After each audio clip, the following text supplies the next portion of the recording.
je vais demander aux personnalités qui sont ici à mes côtés de nous rejoindre, et notamment les conseillers départementaux, puisque nous allons parler du département. L'an dernier, j'ai cru comprendre que nous avions été longs.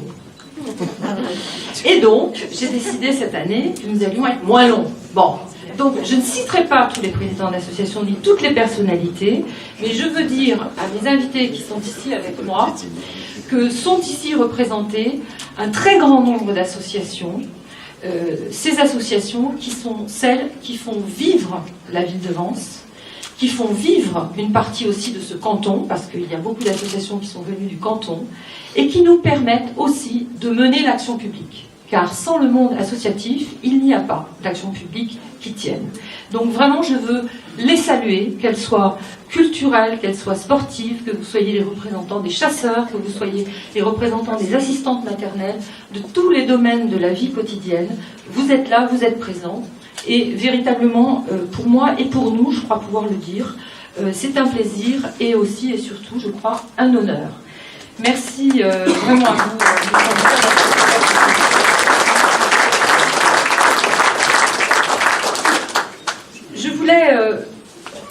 Je voulais rapidement et surtout simplement partager avec vous ce moment de convivialité que sont les vœux. C'est un moment de convivialité, c'est un moment de partage et c'est un moment d'espoir. J'ai beaucoup de chance et beaucoup d'honneur que vous soyez là, que vous nous fassiez cette confiance, et j'ai aussi beaucoup de chance que soient à mes côtés les personnalités qui sont ici. Je veux simplement aujourd'hui avec vous partager, pour cet anniversaire de mes 10 ans de mandat de conseiller départemental, puisque ça fait effectivement 10 ans que Simon et moi avons été élus sur le canton de Vence, qui était à l'époque Vence, Saint-Janet et la Gaude. Contre toute attente, et parfois avec un peu de vague, mais néanmoins, je me suis retrouvée élue en 2008 au conseil départemental. Une femme parmi 52, enfin plus exactement 48 hommes, puisqu'à l'époque nous étions 4 femmes. Et la loi sur la parité étant passée par là, nous sommes moitié-moitié, et je dois dire que ça marche pas mal, hein, messieurs, ce que vous en pensez. Oui, ils ont l'air d'accord. S'ils ne sont pas d'accord, ils ne vont pas nous le dire aujourd'hui. Mais je crois quand même qu'ils observent aussi le travail qui est fourni par les femmes qui sont élues, et je crois que c'est vraiment important, cette forme de parité, et bien sûr qu'on n'est pas là pour faire une parité exacte et précise, mais cette parité, elle est importante, car notre approche des dossiers n'est pas toujours la même, et elle est aussi, je pense, intéressante. Donc, il y a 10 ans, grâce au travail que nous avons fait avec Simon Pégurier, nous avons pu nous retrouver élus de ce canton, et ça a été un grand honneur et à la fois une grande responsabilité. Alors, pour ces 10 ans, et au moment où tout le monde parle, la critique des élus est un peu systématique, alors quoique cette année, j'observe quand même que les journalistes en prennent aussi un peu pour leur grade, hein. Il n'y a plus que les élus maintenant, hein. Il y a aussi les journalistes. Et donc, en cette période où on est un peu critiqué, on est toujours un peu sous les feux des projecteurs, eh bien, je voulais tout simplement vous faire partager un peu ma vision de ces 10 ans et des mandats, et de mon mandat d'élu et de mes mandats d'élu. Partager ma vision, c'est vous dire que pour faire ce travail, si ce n'est pas un métier, en tout cas c'est un travail, je peux vous le dire, pour faire ce travail au quotidien, en saluant particulièrement mon assistante Nadine Ochin, qui m'accompagne et qui vous accompagne beaucoup aussi dans vos dossiers, donc vous la connaissez, vous pouvez l'applaudir. Je crois qu'il faut 3 choses. Il faut de l'enthousiasme, il faut de la proximité, et il faut de plus en plus une grande connaissance des dossiers. Je ne pense pas que, contrairement à ce qui s'est passé au moment des dernières législatives où on a proposé de choisir les candidats sur Internet, je ne pense pas que l'on puisse s'improviser du jour au lendemain élu dans des postes à responsabilité. Je crois que c'est une erreur et c'est peut-être très populaire que de le laisser croire, mais ça n'est pas vrai et ça n'est pas bon pour la démocratie, je le crois sincèrement. Donc, de l'enthousiasme, de la proximité, des connaissances. Le pouvoir, les gens en parlent beaucoup. Ah oui, ils veulent le pouvoir. Elles veulent le pouvoir. Il y a deux façons de voir le pouvoir. Il y a le pouvoir sur les autres, et celui-là, on se connaît assez, vous savez qu'il ne m'intéresse pas. Et il y a le pouvoir de faire changer les choses et de faire bouger les lignes. Ce pouvoir-là, oui, je me revendique, oui, il m'intéresse, oui, je continuerai à essayer de remplir la mission qui est la mienne, parce que je pense que c'est important. Et quand on a la chance d'avoir de l'expérience, d'avoir peut-être des connaissances, et d'avoir peut-être une reconnaissance aussi dans le monde politique ou institutionnel, eh bien, on se doit de continuer à travailler sur les dossiers publics. Et c'est la même chose que dans le monde associatif. Vous rentrez dans une association, et puis un jour on vous dit il faut prendre peut-être la présidence, ou il faut prendre la vice-présidence, eh bien vous le faites. Et une fois que vous le faites, eh bien vous avez une obligation de résultat. Parce que c'est de ce résultat que parlent les gens, et c'est ce manque de résultat qui fait que les gens se désintéressent de la politique ou que la politique est discréditée. La politique est une belle chose, ça dépend ce que l'on en fait et ça dépend quels sont les gens qui vous représentent. Alors je voulais vous dire donc un peu cette vision et vous dire qu'il y a effectivement besoin de compétences parce que les mécanismes sont très compliqués. Et si l'on veut obtenir des résultats, il faut connaître les mécanismes, il faut connaître les institutions. Il faut aussi être un tout petit peu crédible et reconnu par ces institutions pour pouvoir avancer. Et je vous donnerai simplement quelques exemples sur lesquels j'ai eu beaucoup de plaisir à travailler beaucoup et avoir des résultats importants. Alors bien sûr, ce ne sont pas les résultats d'Anne Satonnet, ce sont les résultats d'Éric Ciotti, de Charles Ginesi, d'Anne-Marie Dumont, de tout le monde, parce que c'est collectif. Au département, nous jouons collectif. Et je vais vous donner juste quelques exemples dans ce mandat qui ont été des exemples vraiment importants. Je prendrai à la Gaude, même si ce n'est plus dans mon canton aujourd'hui, l'exemple de la sécurisation de la Baronne. La sécurisation de la Baronne, ça parle à peu de gens, mais c'est une digue, c'est des éléments, c'est des cubes de béton, en tout cas c'est plus d'1 million d'euros que le département a mis en œuvre sur la Baronne pour sécuriser ce secteur. Sans ça, eh bien, il y avait tout simplement, évidemment, un risque majeur pour les populations, mais aussi pas de mines, futures mines, pas de quartier, pas de vie, parce que la Baronne était en danger d'inondation. Eh bien, quand on travaille sur un dossier et qu'on voit aboutir un jour l'inauguration, ces fameuses inaugurations, parfois on nous reproche d'inaugurer, mais c'est important d'inaugurer, parce que c'est la fin d'un chantier dont on se dit pendant des années, mais est-ce qu'on va en voir le bout? Est-ce qu'on va voir le bout des études? Est-ce qu'on va voir le bout des finances? Est-ce qu'on va voir le bout des autorisations? Et le jour où c'est fini, on est content d'inaugurer. Je dis ça pour que vous compreniez pourquoi quelquefois on inaugure effectivement, mais c'est important je crois.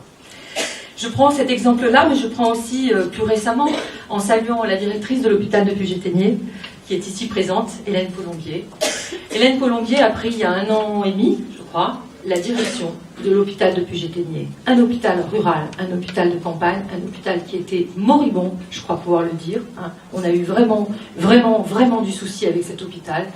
On a même cru, à un moment donné, que l'Agence régionale de santé ne nous autoriserait pas à le conserver, ce qui eût été pour ce secteur-là du département catastrophique. Et non seulement on l'a conservé, mais Hélène Colombier et bien sûr le conseil d'administration et l'ensemble des équipes et l'ARS ont formidablement redressé l'hôpital et sont en train d'en faire certainement un des hauts lieux dans les années qui viennent de la télémédecine et de la réalité de l'intelligence artificielle et de la télémédecine dans le haut pays. Je vous demande d'applaudir Hélène Colombier pour son engagement.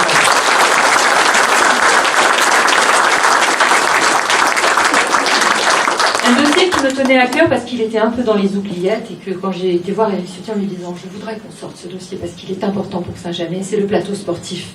Ce magnifique plateau sportif que nous avons inauguré il y a une dizaine d'années, il y a 9 ans maintenant, ou 8 ou 9 ans, sur Saint-Jamais et qui permet à tant de gens de venir jouer à l'abri sur cette structure.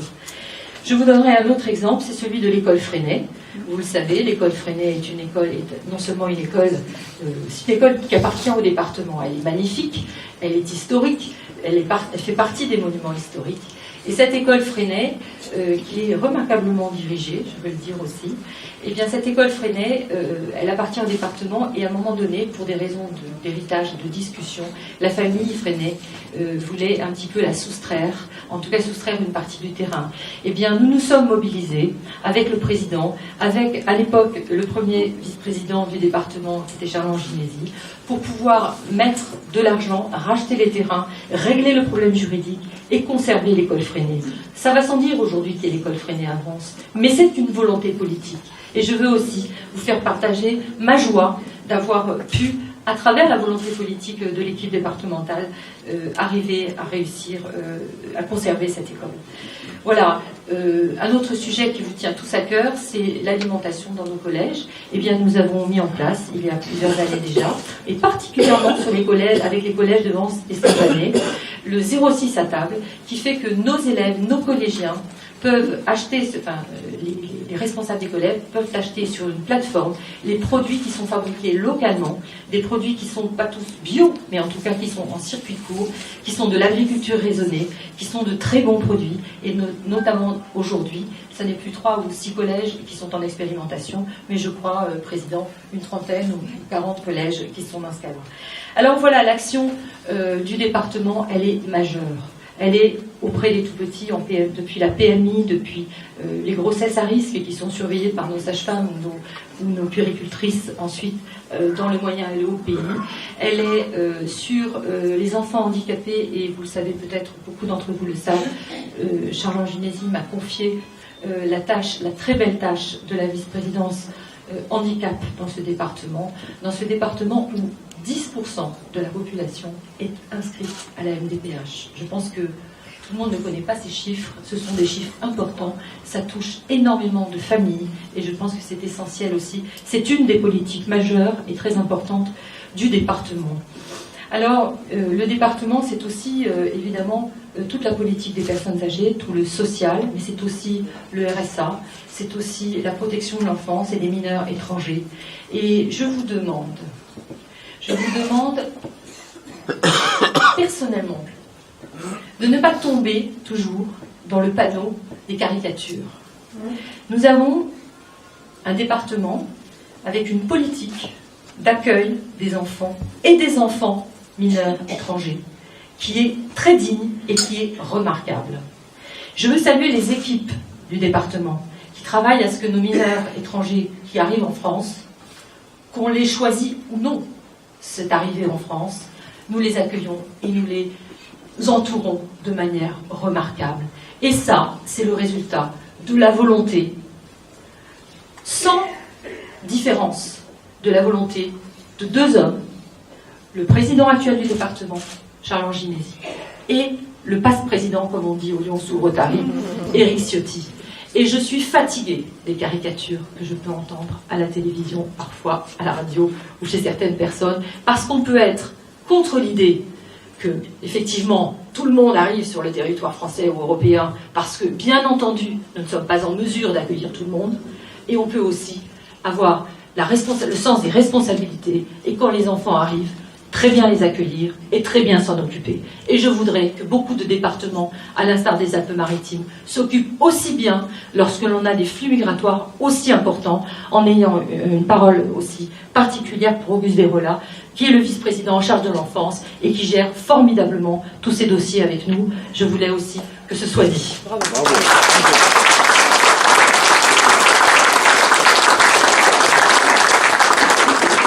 Alors je vous ferai grâce, parce que d'abord je l'ai déjà fait en conseil municipal et je l'ai fait dans le journal, je vous ferai grâce de vous faire la liste de ce que le département apporte à Vence. Je pense que si vous êtes là, c'est que vous êtes convaincus que le département est utile, que le département prend toute sa part dans la vie quotidienne des Vensois, que ce soit à travers, par exemple, la réalisation du foyer des Baous, que ce soit, par exemple, à travers le financement de tout ce qui est culturel, que ce soit à travers le collège, à travers l'école Freinet, on en a parlé, et moult choses. Plus de 4 millions d'euros par an en prestations sociales pour les Vensois, plusieurs millions d'euros par an pour accompagner les établissements, que ce soit le handicap ou les personnes âgées. Ce sont nos compétences et nous les exerçons. Et je ne laisserai personne dire que le département ne sert à rien.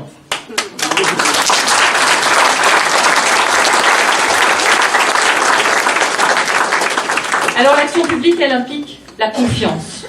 Nous étions hier au vœu de Charles-Angénésie et je crois que c'est Jean Leonetti qui parlait de confiance. Et il a raison, Jean. Parce que sans la confiance, on ne fait rien.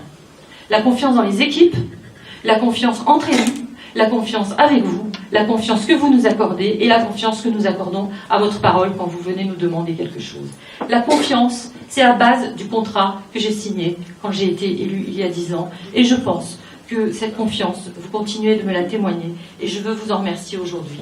La confiance, elle implique aussi l'adhésion et puis après, l'énergie. Et c'est ça, je crois, la recette, en fait, du succès de l'action politique. C'est de la confiance, de l'adhésion et de l'énergie. Et aujourd'hui, je ne peux pas ne pas dire un mot sur Vence. Je m'excuse pour ceux qui ne sont pas directement concernés, mais je veux vous dire, et vous êtes tous dans le canton de Vence, et Vence est chef-lieu de ce canton, je veux vous dire que je suis inquiète pour Vence. Je suis vraiment inquiète pour Vence. Je l'ai été quelquefois par le passé, mais je ne l'ai jamais été comme aujourd'hui.